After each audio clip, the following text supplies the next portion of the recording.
Ja, worry. Listening is a skill. Luister my reg en weg. Yes.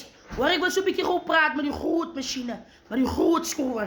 Die masjiene wat nou al huis opgesit het. Ja, my suster, my broer, ek praat met jou. Ja, hoor is van julle wat hier op die witlyn is nie. En wat julle so 'n bietjie pad se kant toe kom. Pad se kant toe bring. Yes. Hoor, wat se rede is die? As jy 'n man lief of vrou lief gestry het, kips, dan breek julle die huisraad. Nee, asseblief.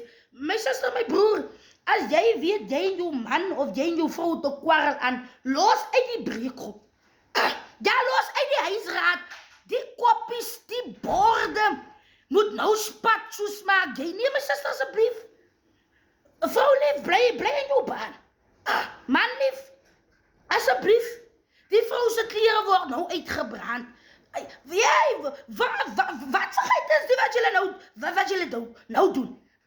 Vrou lief, die man sê so werklik die kar se ruitte moet nou enige tyd spat. Die wiele word nou pap vrou, julle het mos mekaar opgebou, so bly op die opbou. Julle breek liewester mekaar af. En hoorie, die kwaadheid is nou daar.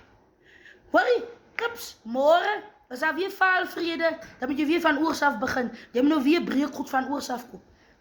Die ou televisietjie wat 20 jaar aankom, sy skreentjie moet ook nou spat. My suster, my broer, my suster, jy het mos nog nie kwarrels met jou meubels aan nie. Jou man moet jy breek hom. Of breek jou vrou, los uit die vrou se outfits. Die arme antiese landerypenties moet nou gestuur word en waar kom julle so reg? Die vrou se landerypenties moet nou gestuur word elke naad en gaat